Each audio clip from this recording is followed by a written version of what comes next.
안녕하세요. 강남 LK 성형외과 김홍열 원장입니다. 오늘 소개시켜드릴 저희 케이스는 귀 켈로이드 교정이라고 합니다. 예전에 귀에 염증이나 피어싱 이후에 귀에 흉살이 잡혀서 이렇게 딱딱한 덩어리가 보기 안 좋은 모습으로 매달리듯이 이렇게 나타나는 거를 켈로이드 흉터라고 하고, 미용 목적으로 하는 눈 성형 등을 수술을 계속 하면서도 이 분야는 오시는 분들의 어떤 불편을 해소하는 어떤 치료적 목적이 커서 그냥 놓지 않고 계속 꾸준히 하고 있는 분야입니다. 그래서 지금 저희 울산뿐 아니라 부산, 대구, 영천이나 충청권, 수도권에서도 와주시는 분이 있으실 정도입니다. 워낙 켈로이드 수술이라는 게 좀 어렵고, 그 어려운 이유가 재발이 또 굉장히 흔하기 때문에 많은 의사분들이 이 분야에 관심을 갖지 않으시거나 하다가 이렇게 마시게 되는 경우가 있었는데, 저는 뭔가 좀 꾸준히 하다 보니 조금 노하우를 쌓게 되어서 많은 분들한테 도움을 드릴 수 있는 수준으로 올라온 것 같습니다. 첫 번째 케이스를 먼저 보시겠습니다.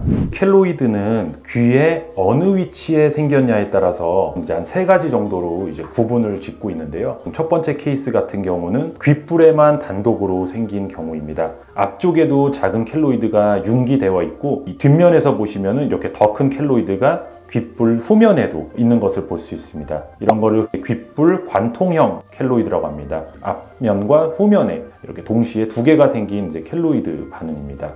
이런 유형의 켈로이드는 귀의 다른 곳에 생긴 켈로이드보다 수술적으로 치료가 가장 쉽고요, 재발률도 가장 떨어지는, 치료가 가장 용이한 위치라고 볼 수 있겠습니다. 이건 수술 후 2주 때 찍은 사진입니다. 귓불은 아직 조금 빨그스름한 흉터를 나타내고 있지만 이 부분은 차차 휘어져서 보이지 않게 되고요, 뒷면에서 봐도 감쪽같이 사라져서 실선 하나만 남기고 좋아지게 된 케이스라고 볼 수 있습니다.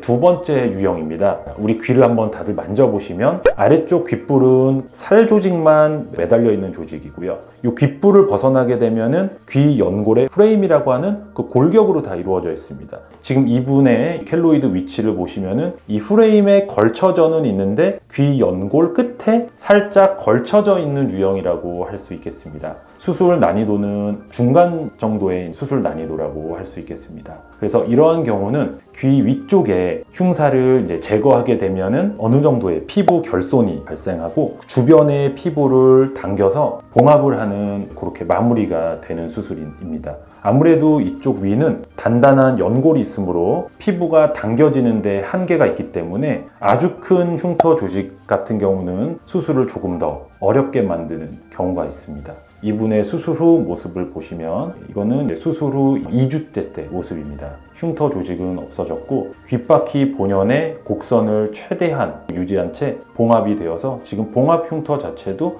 그냥 가느다란 실선으로 보여지고 있습니다. 아주 양호한 결과를 냈다고 할 수 있습니다. 자, 이제 세 번째 유형을 보시겠습니다. 이 귀 켈로이드는 제일 처음에 봤던 혹은 두 번째 봤던 켈로이드보다 사이즈도 작고 똑 띄어내면 될 것 같은데, 사실은 수술하고 치료함에 있어서는 아주 어렵고 아주 까다로운 그런 위치라고 할 수 있습니다. 왜 그러냐면 이 사이즈는 비록 아주 커 보이진 않지만 귀 연골 그냥 한중간에 떡하니 자리 잡은 겁니다. 최근에 이 연골 쪽 피어싱을 좀 하시는 분들이 있는데, 연골 쪽 피어싱 이후에 염증 반응이 나타나면 이렇게 잘 생기실 수가 있습니다. 그래서 한중간에 뚫는 이런 연골 피어싱 이후 켈로이드 환자분들도 종종 와주시고 계시고요. 이분의 수술이 왜 어렵냐면 일단은 흉살을 제거하면요, 이러한 형태가 되기 때문입니다. 아래쪽에 연골 프레임은 그대로 있고 흉살만 떡하니 떼어냈더니 피부가 그냥 그대로 결손이 되어 있고, 주변 피부는 아래쪽에 있는 딱딱한 연골에 딱 달라붙어 있기 때문에 이게 이동을 안 하는 겁니다. 꿰매지는 것 자체가 어려워지는 거예요. 반대로 생각을 해보면 귓불은 아무리 큰 걸 떼도 얼마든지 이렇게 유연하게 많이 움직이지 않습니까? 근데 위는 그렇지 못한 부분입니다.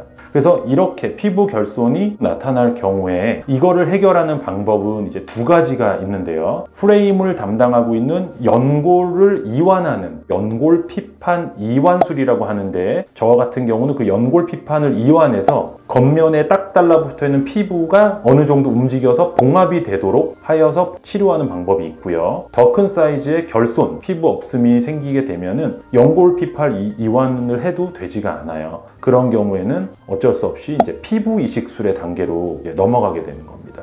이분 같은 경우는 사이즈가 아주 크지 않았기 때문에 연골 이완술을 하여서 꼬매게 되었고요. 다음은 수술 2주 후의 모습입니다. 지금 가운데 불그스름한 실선은 봉합 위치에 있는 연골랑 피딱지가 조금 남은 것이고요. 전체적인 귀 사이즈나 모양 변화는 최대한 보존하는 것이 이 수술의 가장 중요한 기술이라고 할 수 있겠습니다.